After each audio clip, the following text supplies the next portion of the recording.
Hey guys, it is Tristan with Nerdut's Newsstand, and today on Bad Ideas with Bianca, we are going to talk about the second segment of the first season of Netflix Masters of the Universe, brought to you by Rob David and, of course, Netflix and Kevin Smith. And I've been wanting to talk to Bianca about this. It was so good. But what was your general impression of it? Of course, and how are you today, Bianca? I'm doing great. I hope everybody's doing great too. This was freaking awesomeness. Like, I was shocked how much better it was than the first section. I was predicting that part 2 was going to be a whole lot better since I was like, part 2, we're going to have He-Man in part 2. So I'm hyped for more He-Man. And so I'm like, wow, this is way more than I thought. I feel like I was spoiled. Like, right out of the bat. Yeah, yes. Right out of the bat, you had so much more action. You had He-Man in every single episode, or at least Adam, right? You had this savaged version of He-Man, this pure, unbridled rage of a person. And it was so good. It was so well executed. The animation, I believe, is done by the same studio that does Castlevania. And it was nearly flawless this time. Makes sense. A lot of the choreography in this one was a lot better in the first one. And there was just a lot of payoff for the lines, basically what we saw in the first one. A lot of payoff with Teela, a lot of payoff with Adam kind of flowing over even from the series with his dad. There's a lot of really great one-liners about what makes Adam a hero. And honestly, they kind of made Man-at-Arms like a stud. I loved his design. You noticed that too. I totally know. He looks amazing. And then Evil Lynn looked beautiful. She looked amazing. So let's start right at the beginning. We get basically, is it Skelly God? Is that his name? I think we should just call him that. That works. So we get Skelly God, and then we get Adam, of course, getting healed. He, totally died twice last time, right? Not. And the only line, or the only part that really didn't pay off that I had an issue with was in Preternia, when he crossed over to come back to the mortal world.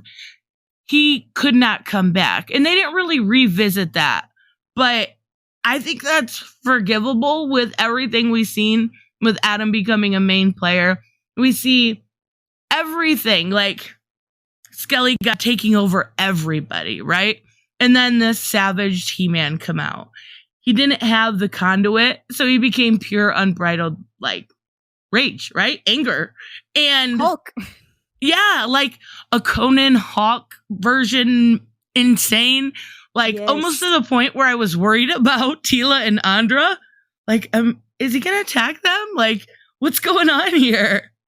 Something I did like about the rage was that when Teela said, Adam has, reason.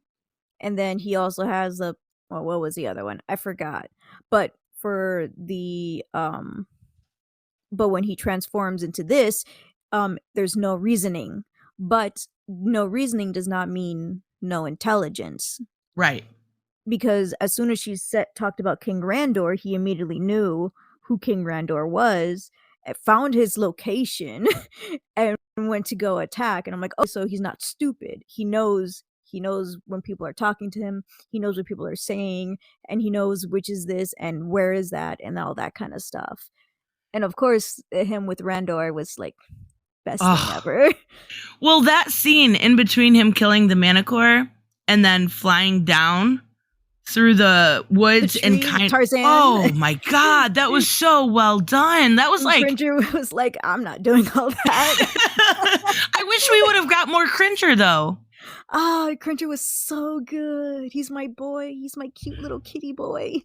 He's adorable, and it feels like he barely got to interact with Adam. So I kind of wish we'd have got more, but that scene with King Randor, throughout the entire series, the entire He-Man series, he was always telling Adam, he was a disappointment and a coward. And he was like, I'm proud of you and I love you. Like, that was such a strong moment for them to have. Like, it was beautiful. It was so beautiful. I almost cried. I was like, yo, dude, you're gonna get killed.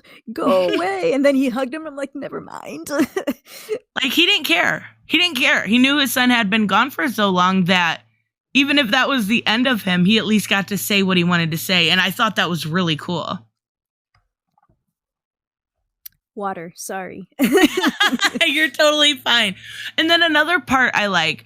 Now, Alicia Silverstone does the Queen's voice. And I felt like it was a little young sounding. I don't know if that was just me. Like, all of the voice acting was great. It was really, really good. Voice actor definitely did get a lot better in the second part. A lot. Yeah, I didn't hear Buffy. You know what I mean? I heard Tila this time. Yes. Definitely. Like, she was way more tolerable in this one. And the apology was all I wanted. That apology was so good because it was like a dual apology, right? It was both of them realizing their mistakes. And a lot of people were like really mad that Tila threw such a fit because she was left in the dark. And that apology was so good and so well executed. And then Adam talks to his mom and kind of realizes he's the reason there was a wedge between the king and queen. Almost a divorce. I know, that was kind of sad. Like, I felt really bad for him. But there was one line. I'm not even kidding. I like Alicia Silverstone. I grew up on like movies like Clueless, right? And she was kind of Batgirl. And they're kind of, King Randor and her are kind of like coming to terms with each other, and they're happy Adam's back. They're about to go to war. And he's like, well, if this happens, and she's like, as if I died. I was like, that's so bad, but it's so good because it's so from Clueless. I have to watch that movie. I still have to watch it. What? You are totally missing out. I'm late. I did like the part when Adam was going to Tila and he says, so I just realized that my parents are human. And I'm like, yes, that is true. That's very true. I did like how when Tila wanted to apologize, Adam was like, no, you don't have to. And she's like, no, I need to say this. I need to, and so like the apology was longer than what I expected it to be, but I actually liked it that it was longer. And she was like making this whole speech and I'm like, okay, you realize you did so many things wrong. And she's like, listen, your secret, I understand now. You did it to protect your loved ones. And, I'm completely over that and all that stuff. And he's like, oh, thank you. And he's like, but it still kind of hurt. And he's like, okay, yeah, understandable. Fair enough, just yeah. Leave it like that. And I'm like, no bad blood, no nothing. I really liked that. I liked how there was a lot of things that felt like it was more handed to Tila. I like how when she's trying to send out the psychic link, she has a hard time. Like, she doesn't do everything. Yeah, she falls on her butt. She doesn't do it perfectly. She doesn't quite understand. She's not there yet. And I like seeing that. Same that I said about Kate Bishop and Hawkeye. You've got to see a little bit of that failure in order to have more growth. You know what I mean? Yeah. I was wondering, like, since it was only 5 episodes, I'm like, is she gonna practice her magic and all that stuff? Obviously, she didn't do much practice, but yeah. And then her dad says, well, I know it worked because I heard it. And I'm like, yeah, Tila's a little bit of a Mary Sue, but not near as. I think the issue with that was it needed more time to develop. Yeah. I feel like it was only rushed because of the sake of having, 5 and 5 episodes. Had they been able to stretch it out more, there would have been a lot more explanation. And I do have one big problem, but we'll get there because it's towards the very end when it comes to Tila. But what did you think about Mark Hamill voice acting? Did it remind you of Joker? The funny thing is, in part one, it actually didn't remind me of Joker because I know that he has done similar voices to this Joker line when he's playing different characters. I've seen a lot of voice actors tend to. I usually try to think of different as they're on there. It sounded more Joker in part two. Yeah. And I think maybe it was the delivery of like the one-liners, and it's so Skeletor, but it still gave me that Joker vibe. But Joker it does a lot still of worked. one-liners. Yeah, exactly. It still really worked for the series. Like, of course, nobody's gonna get the original Skeletor voice, but if you could get a close second, it would be Mark Hamill. He did a really good job. What did you think with a high pitch? Mm-hmm. Oh yeah. What did you think about? Let's talk about Evelyn and her story arc. What did you think? Now, of course, we start with the abusive cycle and then her origin and her motivations, and then go to, her becoming having the mass. What is it even called? Having the power. Having the power.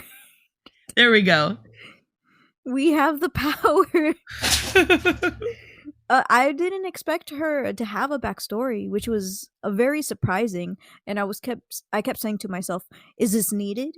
And then, after seeing the entirety of part two, I'm like, I do believe that it was needed because when she did get the power, there was this line she said, and and she was like, no more little girls ending up like me or something like that. And I'm like, okay. So it was pretty good that we saw the backstory, because if she just said that without us looking at it, then we would have been confused. I'm like, what do you mean, like you? Yeah, and the idea is so cartoonish that her parents were going to eat her, but it actually kind of worked. Like, it gave her motivation to want to end suffering in general. Yeah. And, which I really liked. Right. It was a different motivation. It wasn't something like Skeletor where he just wants to kill He-Man over and over and over again. And she realizes that, and her motivation is she sees, the godly scene, right? And she wants to end. It's obviously an evil thing, but it is.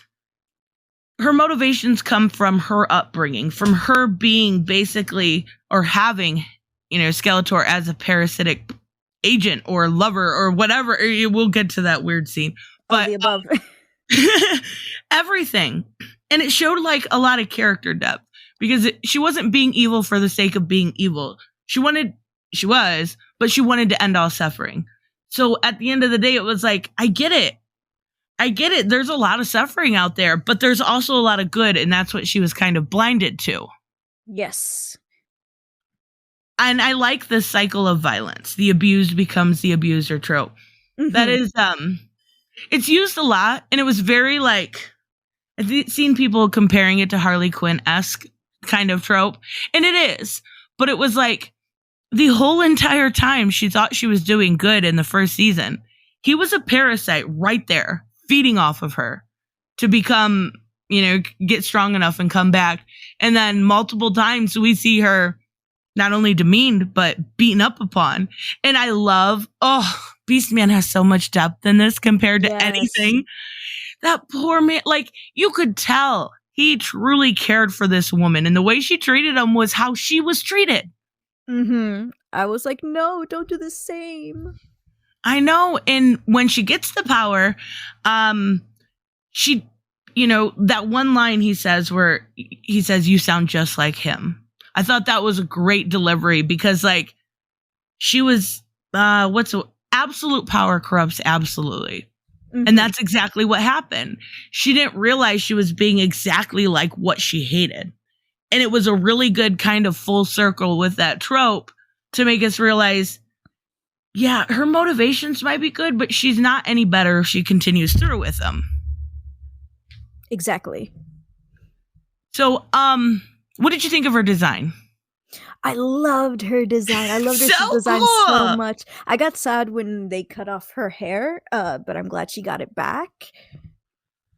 Like, in even more hair at the end, like, yeah, longer hair. I did see some criticism against the way she looked, and I think it's a terrible argument, because when Adam gets the power, nobody complains that he has too much muscle, right?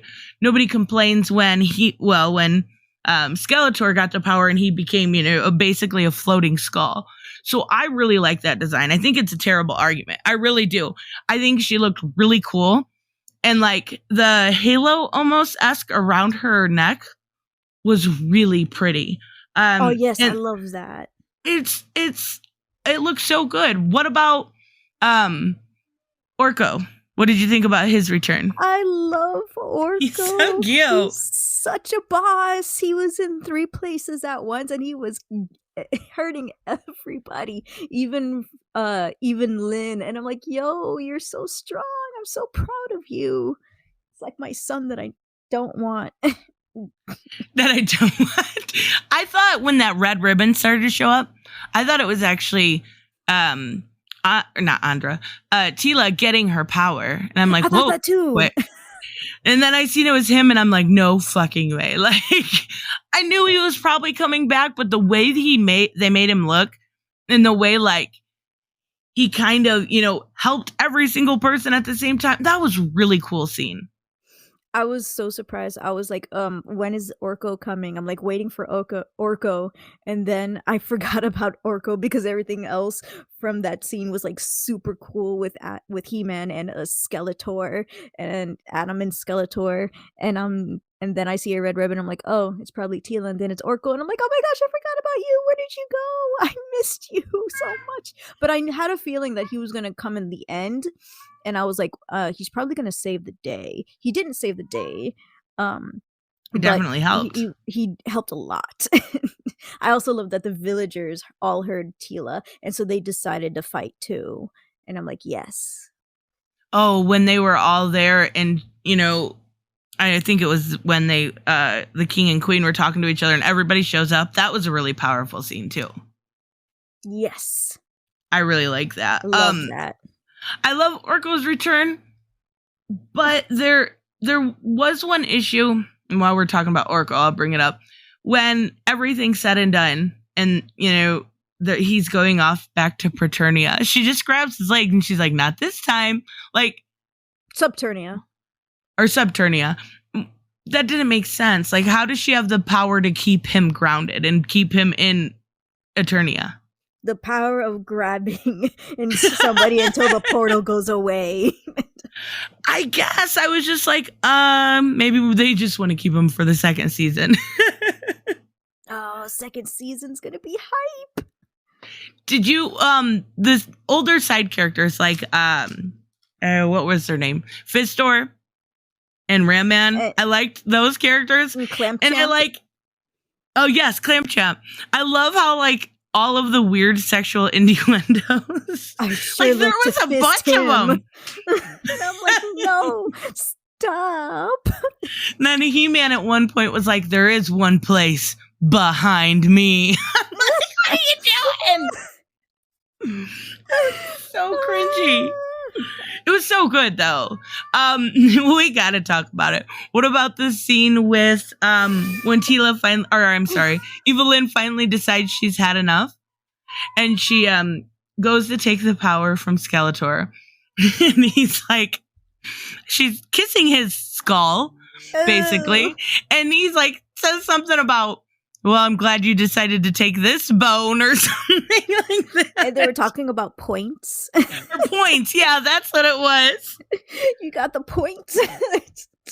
And I'm like, she's flirting with him, and I'm like, ooh, wait, hold on. And then he grabs her, and I'm like, wait, don't touch her like that. I'm like, wait, hold on, what's going on? And then she's like, oh, you might kill me. You gotta depower, power down. And I'm like, oh my gosh, wait, I told my dad to watch this show. How far are we gonna go? And then she sits on his lap, and I'm like, oh my gosh, no. And that's when all the point jokes were being made. I'm like, wait, are you gonna kiss him? But he's a skull. I don't know. And then she kisses his skull, and I'm like, he don't even got lips. It's so weird. And she's like, aha. And I'm like, I expected this from you, Skeletor. You buffoon. Right? She uses her feminine wiles. I loved it though. Like, it's very weird that she was kissing his lip or teeth, but it worked really well. I like how a lot of times you don't see that women using their feminine wiles kind of to get over on a man, and she made it work. They made this scene work even if it was mildly cringy. Like, it was like, okay, well, you clearly set in motion that we know they've slept together. Now tell me, how does that work? Because he's a skull. Like, I don't understand it, and I think that's all I need to know. Oh, I was gonna say Robert and the rest of us, Raymond, and who else was on there? Leo Slayer? Was Leo on there? Oh, we might have. I forgot. Did you guys stream? Yeah, and I think Tevye was on there too. We were all talking about it, whether if that whole purple stuff was skin or a suit. It is skin. That makes more sense. It doesn't make it any less weird, but it makes more sense. So his face is the only part that's the skull. Oh, okay, that makes sense. So there was one character I feel like was kind of a lip service character, which was Andra. She was a little underdeveloped, in my opinion, as compared especially to the rest. She didn't even have that much to do in part 1. And even less in part 2, it felt like. So she was literally just a side character. Like, she felt like a Robin, like if Tila was Batman. And a lot of, it just felt like she was always being sidelined. She does eventually go on to be Man-at-Arms and save the day. With a haircut. with a haircut and all. Like, everybody's got to get a haircut.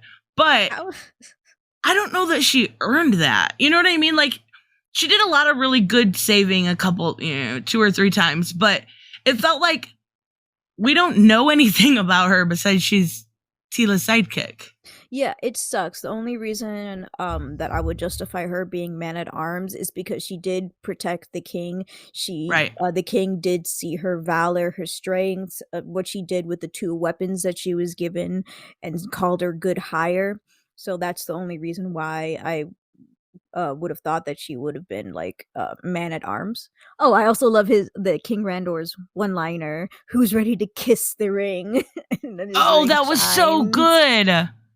Oh, and then He-Man, he lands on his mom's like spacecraft or whatever. He's like, "Hi, Mom," and I'm like, "Oh, that's so cute." And I'm like, "Oh my gosh, is he gonna ask, can you drop me off somewhere?" And the battle, he's like, "Can you drop me off at the assault over there?" And she's like, "Of course." And I'm like, "Oh, that's what I wanted." It's so wholesome. It is, and a lot of it was really like, I wouldn't say it's for kids, but there was a lot of really like wholesome growth moments within it, and those 2, and then him and King Randor, and then even at the end, I don't know, I would think they could, but they showed Tila and He-Man holding hands. Like, what? I feel like there should have been a kiss there. Not gonna lie. I was waiting for a kiss. You know what? No kiss. 0 out of 10. I'm changing my opinion. They deserved a kiss. I get it. They were holding hands. They were insinuating it. Like, but come on, go all the way. Too, so maybe that's next season. I'm also glad that Tila's hair is back. Oh my God. We'll talk about the sorceress now before we get to that. So Tila goes down into was it water? I will call it water. It looks liquidy. So, but we start, and throughout the show, we get the backstory of Man-at-Arms Duncan and her mother. And Stud it's Duncan. really... What's that? Stud Duncan. Right? They made him a babe, but they talk about how she had to give up Tila, right? And she couldn't let her know. This is the problem I had with this. The sacrifice. She gave up Tila, she gave up Duncan, she gave up everything and was bound to Castle Grayskull. But Tila comes in there, circumvents the idea that the sorceress cannot leave Castle Grayskull, makes her own rules, and is able to almost immediately handle her power. Like, I get it, she was saying like, nah, I'm not gonna push everyone away. In order to get this power, I'm going to embrace it and become stronger. And that's what she does. But it's like, that should have been done in a longer period of time. Yeah. That's one of the problems with this 5-part series. I felt like I'm like, okay, I wanted it to be longer because I don't know, they have this whole sorceress thing. As soon as you become the sorceress, you can handle all the power.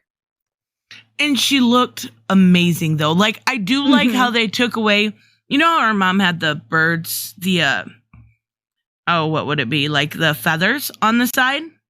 Yeah. She had the long hair that she, even longer than like anything original. And she looks so pretty, like absolutely beautiful. Yes, and then the fight with her between Lynn. And yeah. It was so good. She's like, all I have to do is go outside. Whoop. Yeah, castle's under new management. Falcon punch. And I'm like, yes, let's go. There was not a moment of rest between like the episodes 3 and 5 of just like fighting. But really, like in the 5 episodes, I felt like there was like 7 or 8 oh shit moments. Like that's how quick it went. The last episode was like 30 minutes and the rest of the episodes were like 24 or something, and I'm like, I need this to be longer. I know, it could have been double the time. Yes. I was telling Robert that this seems like it would have been a movie, like, but like a 2-parter movie. Right. Like the first half is like an hour and 40 minutes a movie, and then the second half an hour and 40 minutes also ish. And so like the second part of the movie, and I'm like, I wouldn't mind a 4-hour movie. Honestly, the scenes where she was in that water were the colors were so good. Yeah, the colors were amazing. And the galaxy scenes. Yes, I loved that so much. I'm like, yo, they're really putting this aesthetic to work, and they're doing such a great job at it. I cannot believe, like, don't get me wrong, the first part of this season was beautifully done, but they really stepped up the quality of animation in the second one with the color palette, the way, they went from, He-Man to Savage He-Man to well, basically regular Evil Lynn, then Sorceress Evil Lynn, then the Power Evil Lynn. Like, there was so many huge moments in a matter of 2.5 hours? Yeah. I cannot believe they fit that all in, and it still worked, and it has rewatchability. Yes, I want to rewatch it all in its entirety, because I feel like now I don't want to watch part 1 anymore. Now I want to keep rewatching just part 2, because that was just so good. I'm like, forget part 1. Part 2 is where it's really good, where it's at, It was besides the stuff with Andra being underutilized and Cringer, and then the, Sorceress stuff going too fast, it was damn near perfect as far as a, successor to the original He-Man would go, in my opinion. I did not watch the original or the 2002. I am planning to watch the 2002 once I finish one of my shows with my sister. But, I'll agree with you just because I'm not watching the 80s. No, I'm sorry. Oh, no, I don't blame you. That's torment. They were 30-minute commercials for the toys. But I will say that ever since the part 1 He-Man, YouTube has been recommending me 80s He-Man clips like it's no tomorrow. And there's one part where he adopts Cringer, and then you have Tila coming up. He's like, "Look at him! You got this thing. You should call him Cringer because he's always scared." And I'm like, "Oh my gosh, you're such a bee! Who said that you're always nice?" And then he's like, "Well, I like him." And then he grabs him. And then he goes away, and then the sorceress pops up out of nowhere, and I'm like, "Where are you coming from?" And she's like, "What are you doing?" And he's like, "Cringer always embarrasses me." And I'm like, "You just said you liked him, you liar!" Don't do that to Cringer, man. I love those old cheesy 80s stuff. It's so fun. As far as there was one plot point in the first part of the season that kind of wasn't touched upon until the very end. the tech cult. I thought was a really cool way to do it. And then what did you think of that cliffhanger with Motherboard being a real entity? I was so surprised. I thought the whole Motherboard thing was like a one and done, but then it started manifesting, and I'm like, oh hey, that looks like the sorceress kind of. And then stuff started coming out, and I'm like, wait, it's alive. And then I saw this face, and I'm like, why does that face look familiar? And then that's when Robert was saying, oh freaking Hordak, and I'm like, oh, is that what that was? Oh my gosh, because I don't watch the She-Ra cartoon. I watch people watch it. So, like, it's just possibly why that the face seemed kind of familiar to me. And so I'm like, wait, so even though She-Ra is being made by DreamWorks, we're still going to have a Hordak? We still going to have a She-Ra? Hello? I know, that's what I wondered, if they're going to set something up for season, at least a cameo. At least, I hope so much. So I keep wondering, what's happening to Skeletor? Is he gonna be a motherboard of some sort? He's gonna be electronic? I'm assuming so, because he was completely taken. Yeah, he was completely taken over. So is that what she does to everybody? Or is that like a special thing she does? You know what I mean? Oh, that's right, because some of them have technology imbued in themselves. Mm-hmm. So I want to know now. I wonder what they're going to do. I would love to see a cameo. I don't think they should necessarily bring like She-Ra and stuff in and focus on that, but I think a good cameo could pay off. Like, I don't know what the rights are with, the difference between DreamWorks and I forget what this place is called, but Mattel? I'm sure they could do something. No, it's not Mattel. No, Filmation? No, wait. I don't know. Animation? I don't remember. But yeah, there's got to be something, or I don't feel like they would have used horror. You know what I mean? I don't feel like they would have used that character. I wouldn't be surprised if they used him like right now, just to like build him up. But if they use even a face of Hordak, I feel like maybe almost anything's possible. Oh yeah, definitely. And I honestly, like, this show was surprisingly good. Like, I was surprised because I kind of saw a little bit of spoilers right away, because once it hit, people were already talking about Evil Lynn's, the way she looked. And I was like, oh no, what happened? And I kind of seen it, and I went into it like, this isn't going to be good. Like, they're already saying it's bad. And I'm like, oh wait, this is fucking fantastic. It feels like they finally got their stride. Like, maybe the first one was a little bit of a stumble. This feels like they were running with it. She looked very celestial. Like, the stuff around her with the robes flowing and everything. And then the color. Glad they kept it to blue. Her bat costume I found was a bit weird. Oh, with like she had like the nose right over her. Eyes as the crown or whatever. I'm like, reminds me of Catra, but with a bat instead of a cat. It was cute though. Like, she looked really good. What did you think of her design when she went off by herself? Like when she became the sorceress power, whatever. When she started at the very end, when she was, everything was said and done, and she was going off by herself. Oh, I was like, is she dead? What is she gonna do? I'm like, her hair was so long and majestic. It reminded me of an anime, Angelique. Like, Angelique is an anime with like crap tons of spin-offs made from video games and all that stuff. It reminded me of that because there's a heaven where it's mostly just guys. Mm-hmm. Obviously, it's a reverse harem. So, like, all these guys with long, flowy robes, and a lot of them just had, like, long, silky hair. And I'm just like, oh my gosh, that's what it reminds me of. The beauty. She looks so pretty. Like, like the hippie look where you pull part of it back and it's real flow.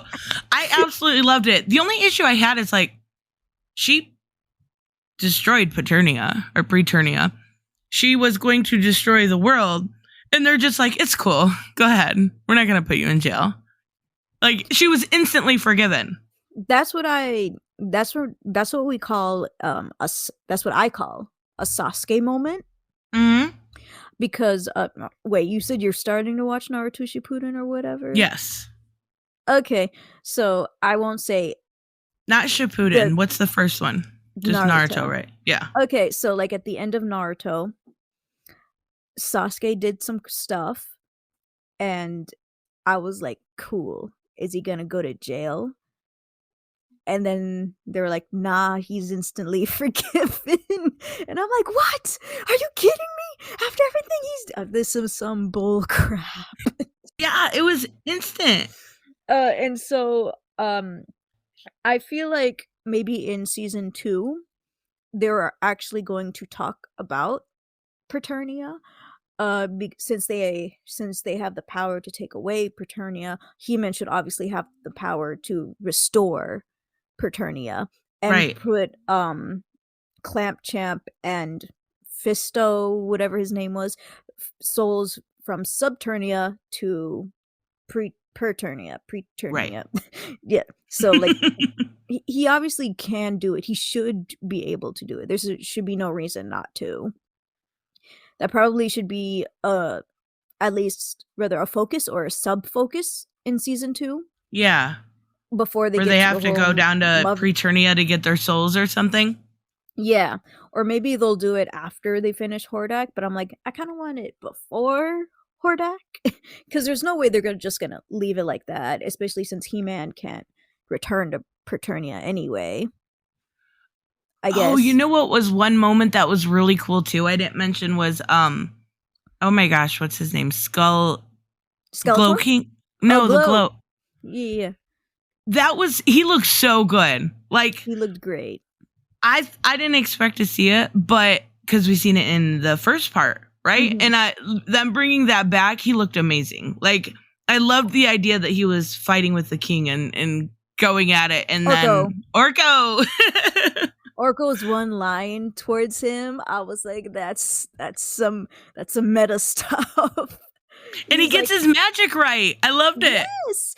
He was like Skeleglow, whatever. He was talking about how like a king's fear is like pretty delicious, and he was like, "Oh, I wonder how." The king of fear or whatever, your soul probably tastes the most delicious. Let's see how you can get that fear out. And I'm like, yo, Orco, thank you. I love you so much. That was such a beast line. I know I butchered it. I know I butchered the line, but that's why you have to watch it. So to hear that Exactly. line. Oh, It's and then Savage He-Man. He's like invulnerable.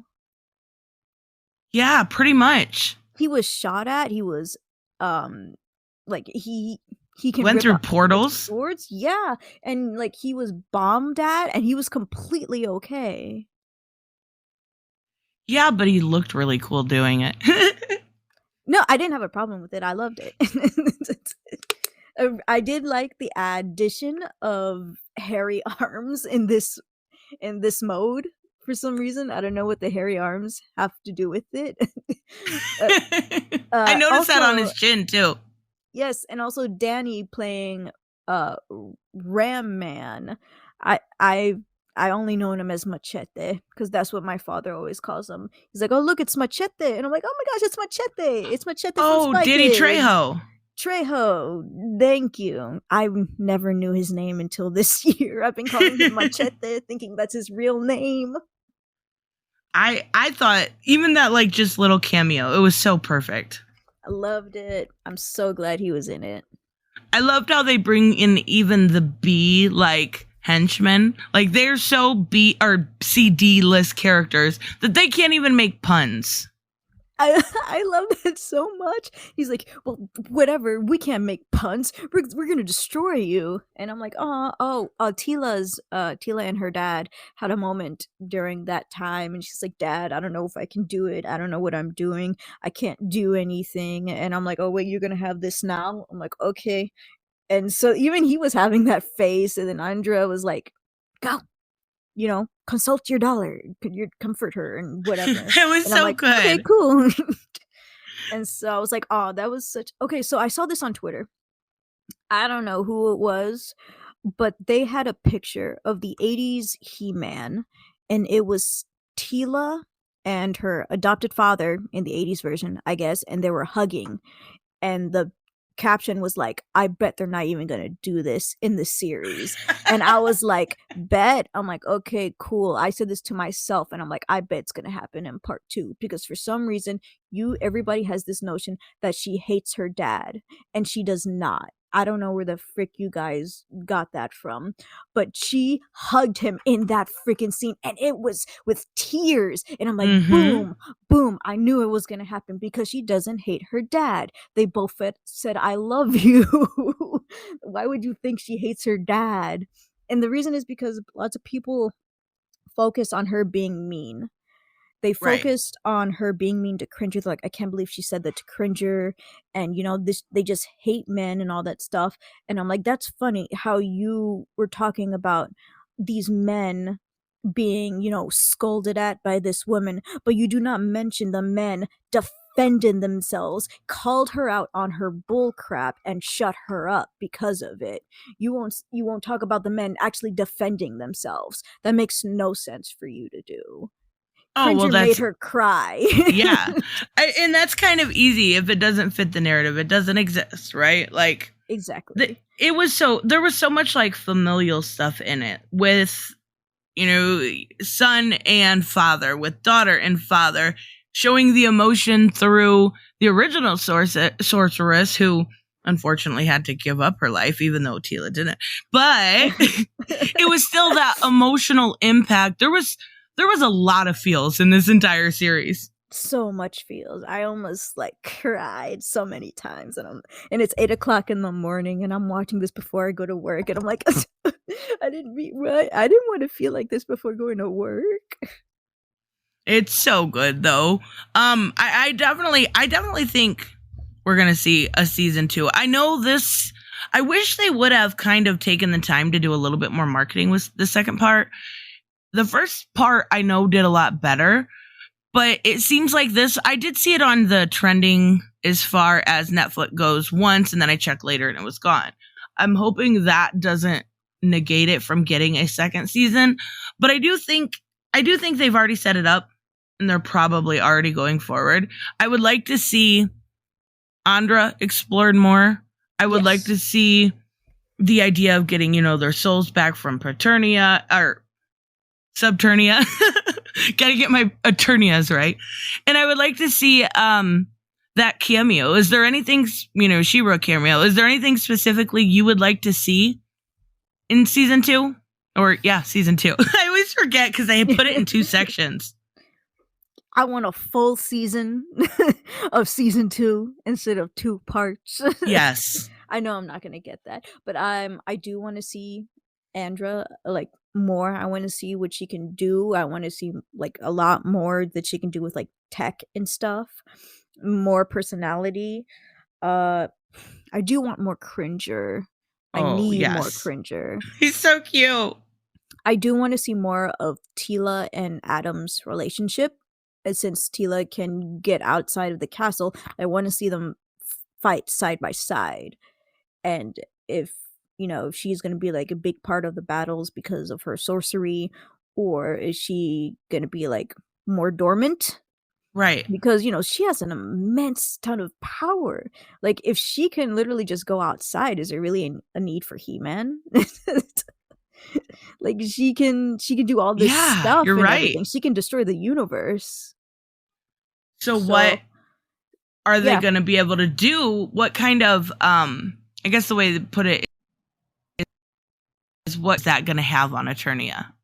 Yeah, that's what I would really love to find out. And since the magic is no longer dying and all that stuff, I do want to see more Cringer and He-Man relationship as well. I just want I want conversation. I want everybody to conversate with each other. I want to see how everybody feels towards this and that. It might be weird, but I want more talking. No, I get it. This was a lot of action. And I feel like the fallout from all that action needs to be explored a little bit. I want to see Orco mess up on magic. I love all that kind of goofy stuff. Yes. R.I.P. to Panther. I guess that was his name. Yeah. I was like, no, not the kitty. Why would you do that Turn to to the stone. kitty? And then, ripped apart. Yeah. Beastman, was- RIP to him too, unless it's a cliffhanger and he's not really dead. I don't know. They say if you don't see the body, they're not dead. That's true. And I would like to see if they make that not relationship, but friendship work if he does come back with Evelyn. Mm-hmm. Obviously, I want to know what Evelyn's doing. Is she like on a journey of like to find oneself, that kind of thing? Yeah, because that's what I feel like she's doing, like just walking since she buried her wand and stuff. and she's kind of, for the first time, her own woman. You know what I mean? She's always been indebted to Skeletor her entire life. Freedom. And I guess that's mostly that. I want the simple stuff. I don't know. I get it. Do more action just yet. I want to explore. I totally get it. No, you're totally fine. Yeah, so let us know what you guys think of He-Man Season 1, Part.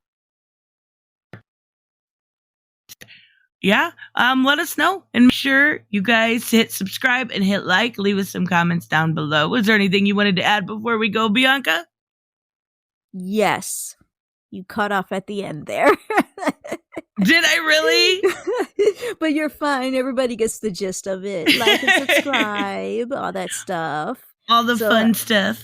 Yeah, so that's it. I hope everybody has a great day today. And again, if I end up like arguing with anybody in the comments, it's never in bad faith, ever. If you don't like it, that's fine. Exactly. But at least give it I think the biggest problem is taking the word of others. Decide for yourself. Yeah, because I'm seeing some of these videos and I'm seeing them get a lot of info wrong. And so that's when I'm like, okay, I'm done with this video. As soon as you get one thing wrong, you're going to get the rest of them wrong. Okay, so like nobody send me videos of anything. Oh, I know. I seen one that said Adam only showed up in 2 episodes. I'm like, what? He was in the entire thing. Okay, sure, buddy. I saw the same thing, but with He-Man, and I'm like, well, not really. You have Savage He-Man, which was like 2 episodes, and then you also have regular He-Man, which also was for like another 2 episodes. So that was altogether 4 episodes. Like, but I will say that a lot of people are seeming to want this to be episodic, where every episode is Adam turns a He-Man, defeats Skeletor. Right. And then the episode just keeps going on like that. But in this one, it's not that. It's one big story in 10 parts. And that's why they're focusing on some characters and also more like what ifs. What if He-Man was gone? Yep. And they wanted to explore that side. What if He-Man didn't have the sword? What would happen? What if? But mostly a lot of it was like around He-Man than everybody else. Maybe the other one, Teela, the second one. But mostly He-Man. It's related around He-Man. Exactly. You can't do this without He-Man being in the center. No, he definitely was. Like, this cemented it. Yes. Definitely. So make sure you guys check it out. We will see you in the next one. Bye-bye.